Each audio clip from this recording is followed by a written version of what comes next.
Hi friends, నేను హరితాని. మీరు చూస్తున్నారు చెన్నైలోని సెయింట్ థామస్ మౌంట్‌ని. అసలు సెయింట్ థామస్ మౌంట్‌కి ఎలా చేరుకోవాలి? ఇంకా దాని యొక్క హిస్టరీ ఏంటో మీరు తెలుసుకోవాలి అనుకుంటే ఈ వీడియో అయితే చూసేయండి. సెయింట్ థామస్ మౌంట్‌కి వెళ్ళాలి అనుకుంటే మనం ముందుగా అయితే చెన్నై చేరుకోవాల్సి ఉంటుంది. మన తెలుగు రాష్ట్రాల నుండి చెన్నై వెళ్ళడానికి అనేక రవాణా సదుపాయాలైతే ఉన్నాయి. ఎందుకంటే నౌ ఏ డేస్‌లో అంత కష్టమైన పనైతే ఏం కాదు. ఎందుకంటే బస్సులు, ట్రైన్స్, ఫ్లైట్స్ కూడా అవైలబిలిటీగా ఉంటున్నాయి కాబట్టి మేమైతే తెనాలి నుండి చెన్నై సెంట్రల్‌కి రైలు మార్గం ద్వారా చేరుకున్నాము. చెన్నై సెంట్రల్ నుండి సెయింట్ థామస్ మౌంట్‌కి అయితే మెట్రో ట్రైన్స్ అవైలబిలిటీగా ఉన్నాయి. మేము చెన్నై సెంట్రల్ నుండి అలంతూర్ మెట్రో స్టేషన్‌కి అయితే చేరుకున్నాము. ఎందుకంటే అలంతూర్ మెట్రో స్టేషన్ నుండి సెయింట్ థామస్ మౌంట్‌కి చేరుకోవడం ఈజీ అండ్ షార్ట్ కట్ అన్నమాట. అలంతూర్ మెట్రో స్టేషన్ నుండి సెయింట్ థామస్ మౌంట్‌కి క్యాబ్స్, ఆటోస్ అయితే అవైలబిలిటీగా ఉన్నాయి. మేమైతే ఆటో ద్వారా సెయింట్ థామస్ మౌంట్‌కి అయితే చేరుకున్నాము. సెయింట్ థామస్ మౌంట్‌కి వెళ్ళడానికి 2 మార్గాలైతే ఉన్నాయి. అవి ఒకటి రోడ్డు మార్గము, ఇంకొకటి మెట్ల మార్గము. మేమైతే రోడ్డు మార్గం ద్వారానే చేరుకున్నాము. ఇంకా మీరు పర్సనల్ వెహికల్స్ అంటే బైక్స్ అండ్ కార్ వేసుకొని వెళ్ళినట్టయితే అక్కడ పార్కింగ్ ఛార్జెస్ అయితే చెల్లించవలసి ఉంటుంది. సెయింట్ థామస్ మౌంట్ యొక్క హిస్టరీ నాకు తెలిసినంత వరకు అయితే మీతో షేర్ చేసుకుంటాను. మీకు ఇంకా మోర్ ఇన్ఫర్మేషన్ తెలిసినట్టయితే నాకు కామెంట్ బాక్స్లో కామెంట్ అయితే చేయండి. ఈ వీడియోలో కనిపిస్తున్న రెడ్ కలర్ బోర్డ్స్లో ఉన్న ఇన్ఫర్మేషన్ ఏంటి అంటే ఇక్కడ బ్లడ్ డొనేషన్ చేయొచ్చు. అది కూడా ఎవ్రీ మంత్‌లో వచ్చే ఫస్ట్ సండే రోజైతే బ్లడ్ తీసుకుంటారట. అది కూడా టైమింగ్స్ ఇచ్చేశారు. ఈవినింగ్ 5 పీఎం టు 7 పీఎం దాకా. ఇంకా లవ్ మీల్ అంటే ఇక్కడ ఆకలితో బాధపడే వాళ్ళకి ఫుడ్ కూడా ప్రొవైడ్ చేస్తారట. ఏంటి టైమింగ్స్ అంటే morning 8 AM and afternoon 1 PM and evening 7:30 పీఎంకి ఫుడ్ అయితే ప్రొవైడ్ చేస్తారట. ఇంకా ఇక్కడ డొనేషన్ ఇవ్వడానికి చర్చి పక్కన ఒక చిన్న కౌంటర్ ఉంది. అక్కడైతే మనం మనీ అయితే డొనేట్ చేయొచ్చు. ఇంకా ఇక్కడైతే పెద్ద మర్రి చెట్టు కింద హోమ్‌లెస్ జీసస్ అని యేసుప్రభు వారి స్టాచ్యూ అయితే ఉంది.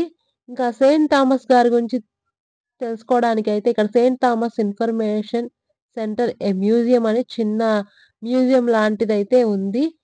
ఈ మ్యూజియంలో సెయింట్ థామస్ మౌంట్ యొక్క మొత్తం వ్యూ అయితే ఎలా ఉంటుందో ఈ చిన్న బొమ్మ రూపంలో అయితే ఇచ్చారు చూడండి.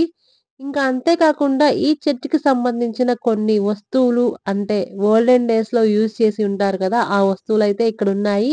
మేబీ ఈ వస్తువుల్ని ఆ రోజుల్లో ప్రేయర్‌కి యూజ్ చేసుంటారు చర్చ్ వాళ్ళు. అంతేకాకుండా ఇక్కడ సెయింట్ థామస్ గారు గాయాలు పడి ఇక్కడ వైద్యం పొందుతూ యేసుప్రభు వారికి ప్రార్థన చేసుకుంటూ చనిపోయారు. ఇంకా ఆ వ్యూ అంటే ఆయన చనిపోయినప్పుడు ఎలా ఉన్నారు అనేది ఒక బొమ్మ రూపంలో అయితే ఈ మ్యూజియంలో పెట్టడం అయితే జరిగింది. అంతేకాకుండా సెయింట్ థామస్ గారి గురించి ఇక్కడ చాలా ఇన్ఫర్మేషను అంటే లైక్ థియరీ రూపంలో పేపర్స్‌లో అయితే ఇచ్చారు. ఇంకా ఈ మ్యూజియం పైనైతే ఒక వ్యూ పాయింట్ అయితే ఉంది. ఇక్కడ నుండి చూస్తే చెన్నై ఎంతో బ్యూటిఫుల్‌గా కనిపించింది. ఆ వ్యూ పాయింట్‌నయితే నేను వీడియోలో అప్‌లోడ్ చేశాను. మీరు ఎండింగ్ దాకా చూడండి కనిపిస్తుంది.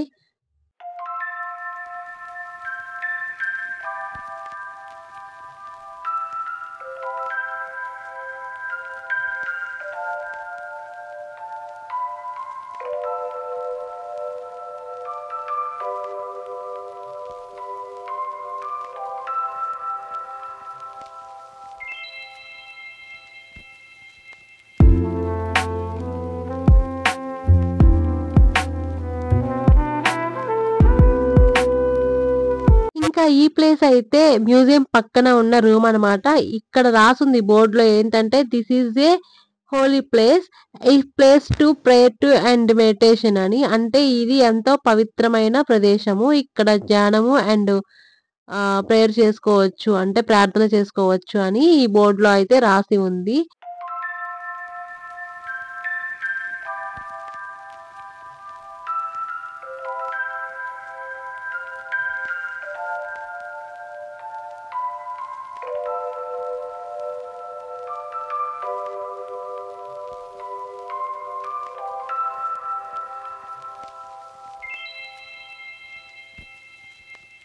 ఇంకా ఈ ప్రదేశం అయితే కల్వరీ ఆఫ్ సెయింట్ థామస్.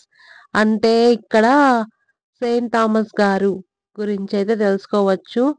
అంటే ఫస్ట్ సెయింట్ థామస్ గారు సువార్త ప్రకటించడానికి మన ఇండియాలో కేరళకైతే ఫస్ట్ వచ్చారు. ఇంకా అక్కడ నుండి చెన్నై చేరుకున్నారు.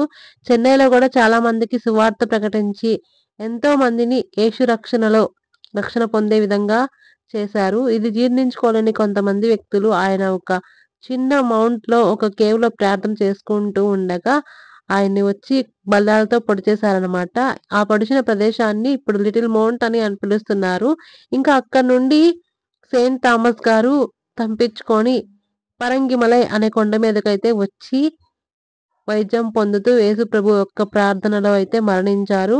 ఆ ప్రదేశాన్నే ఇప్పుడు మనం సెయింట్ థామస్ మౌంట్ అని పిలుస్తూ ఉన్నాము. ఇంకా అప్పుడు జరిగిన సిట్యుయేషన్ తర్వాత ఆయన మరణించిన తర్వాత ఆ బాడీని ఆయన యొక్క శిష్యులు వచ్చేసేసి ఇటలీ ప్రదేశానికైతే తరలించి తీసుకొని వెళ్ళిపోయారట. ఇదైతే ఈ యొక్క కొండ హిస్టరీ అన్నమాట. ఇంకా ఇందాక చెప్పా కదా మ్యూజియం పైన ఒక వ్యూ పాయింట్ అయితే ఉంది అని. అది అయితే ఇదే. చూసారా ఇక్కడ నుండి చూస్తే చెన్నై అయితే ఎంత బ్యూటిఫుల్‌గా కనిపిస్తుందో. మెట్రో లైన్స్ ఇంకా ఇక్కడ ఎయిర్‌పోర్ట్ దగ్గరలో ఉంది కాబట్టి ఇంకా ఏరోప్లేన్స్ పైన వెళ్తూ ఉన్నాయి. చాలా దగ్గరగా అయితే కనిపిస్తున్నాయి. బ్యూటిఫుల్ వ్యూ అంటే వ్యూ అన్నమాట. మీరు కూడా ఈసారి నాగపట్నం వెళ్ళాలి అని ప్లాన్ చేసుకుంటే మాత్రం ఇక్కడ కూడా ప్లాన్ చేసుకోండి. వన్ డేనే కదా! అంత మళ్ళీ మళ్ళీ మనం చూడలేమన్నమాట ఇలాంటి బ్యూటిఫుల్ ప్లేసెస్‌ని. హిస్టరీ చూసుకున్నట్టయితే థామస్ గారు యేసుప్రభు వారి యొక్క 12 మంది శిష్యుల్లో ఒకరనమాట. ఆయన యేసుప్రభు వారి యొక్క పునరుద్ధానం గురించి నమ్మలేదు. యేసుప్రభు వారి యొక్క గాయాలను తాకి చూస్తే కానీ నమ్మను అని చెప్తే యేసుప్రభు వారు ప్రత్యక్షమయ్యి గాయాల్ని పరీక్షించమంటారు. అప్పుడు గాయాలను తాకినప్పుడు యేసుప్రభు వారు ఇలా అంటారు, తోమా నువ్వు చూసి నమ్మితివి, చూడకుండా నమ్మిన వారు ధన్యులు అని. ఆ మాటతో థామస్ గారు ఎంతో పశ్చాత్తాపం చెంది నిజాలు తెలుసుకొని ఇంకా యేసుప్రభు వారి యొక్క సువార్తలను ప్రపంచం మొత్తానికి వ్యాపింపచేయాలని చెప్పి మన ఇండియాకి కూడా అయితే వస్తారు. ఇక్కడ ఆ బొమ్మ చూడొచ్చు థామస్ గారు యేసుప్రభు వారి యొక్క గాయాలను తాకుతున్నట్టుగా ఇక్కడైతే చూపిస్తున్నారు.